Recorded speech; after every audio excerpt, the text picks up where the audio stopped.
Welcome to the Ohio WIC channel. My name is Ann Kudis, and I'm one of the Nutrition and Administrative Services Consultants here at State WIC. And I'm continuing our Ohio Nutrition Education video series. Today's video is going to cover how to select topics for your local nutrition ed plan. Regardless of the method that you use, modules, classes, newsletters, etc., participants must receive information that's going to be relevant, something that makes sense to them, realistic, something they can actually do, interesting, something they want to do, useful, and assists them in making healthy behavioral changes for themselves and their families. Today, I'm not going to be talking about high-risk follow-up appointments because those are individual appointments, and the topic is always going to be directed by the participant's specific circumstances. We will be talking about all the other types of mid-certification education that you use. That's what the topic is. When selecting those topics, first think in general terms. Education is required for all the different participant categories, which includes pregnant, breastfeeding, postpartum women, infants, and children. Remember, if a family shows up for mid-certification appointment and there's, say, an infant, a child, and a breastfeeding mother, you cannot offer them education about sippy cups and call it a day. What risk codes are you assigning? If you and the other health professionals at your clinic are assigning risk codes for being overweight, that might be a topic that you want to choose. What topics have the participants been asking about during their certification and recertification appointments? That means they have interest there. What topics do participants list on the participant survey? You receive copies of the survey from State WIC, and some projects do their own short surveys in between. Are there certain topics that can be repeated, but not repeated so much that they are boring? For example, you might have a spring class on planting tomato seeds and teach some fun facts about tomatoes and the nutrients they provide, and provide recipes in a food demonstration. Next year, choose a different vegetable, like green peppers, but set the class up the same way. Planting and digging in the dirt, that's a lot of fun for the kids. But hearing about tomatoes every year, really not so fun. How about, can the topic help produce a healthy behavior?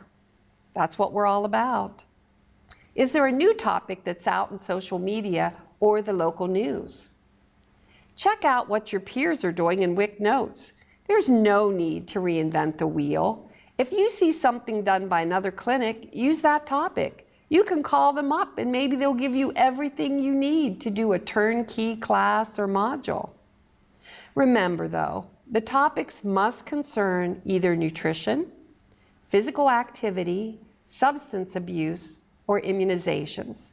Potty training, making baskets, those aren't acceptable nutrition education, even if you're going to put fruit in that basket. Next, think about who and how the topic's going to be provided. Involve all of your staff when selecting topics and providing nutrition education. Your support staff and peer helpers, they can give you ideas and topics that are mentioned in the waiting room or that they see on social media or in magazines. Your breastfeeding staff may be the ones providing the education about breastfeeding during pregnancy and to breastfeeding participants.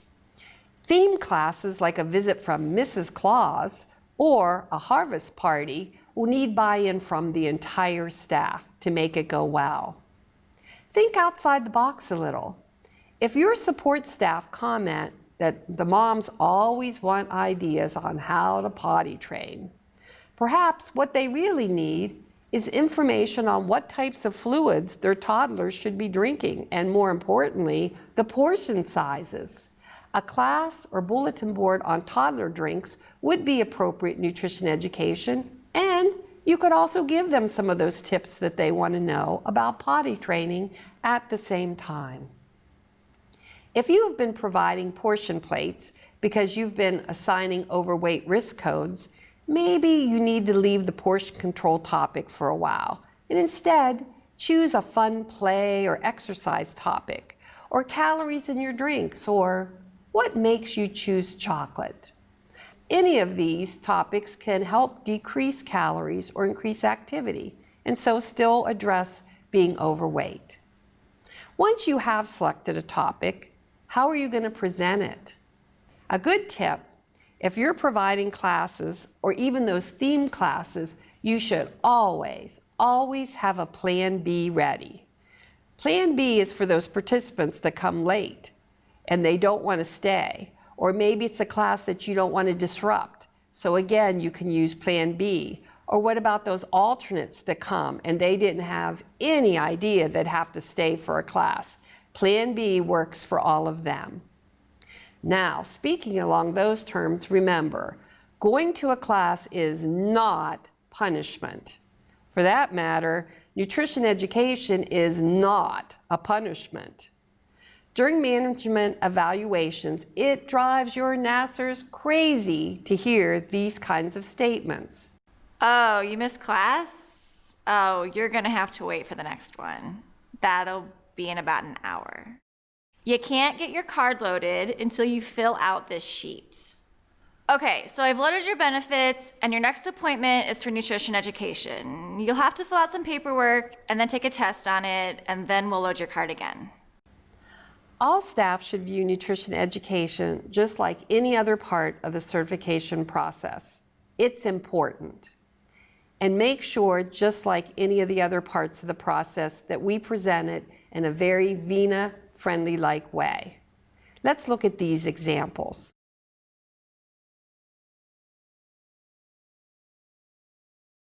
You're here for the class, aren't you? I'm so sorry. They've already started and it's actually almost over. Instead of class, I'll give you our newsletter, and if you can, answer the questions at the end.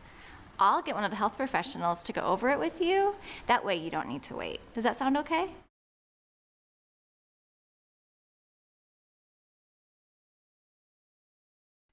I'm sorry your daughter didn't tell you about the education piece we provide when we load WIC cards. I can offer you some options.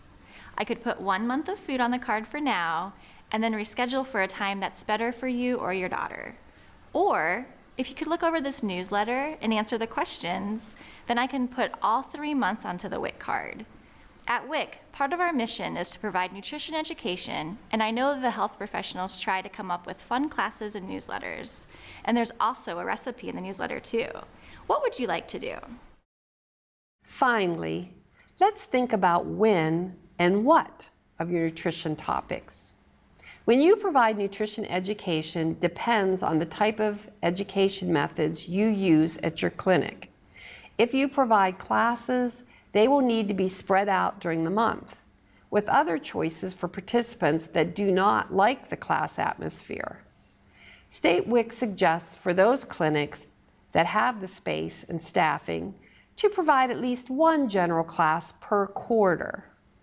A breastfeeding class may need to be provided more frequently since WIC certifies pregnant women constantly. As we know, participants have many transportation issues and may walk in at any time. State WIC strongly encourages clinics to have some type of nutrition education like a bulletin board or modules at the ready, so these participants may receive quality education and their benefits. What about the what? That's the topics that you have chosen to use for your local nutrition plan. Remember, a topic may last for a quarter or longer. The participants that you are certifying in a quarter will be the same ones coming in for education in the next quarter. You will want the topics to be different 6 months later when the same participants return for nutrition education. Thank you so much for viewing today. And as always, you can ask your Nutrition and Administrative Services consultant if you have any questions or if you need any help selecting your nutrition education topics. And of course, remember to stay healthy, Ohio.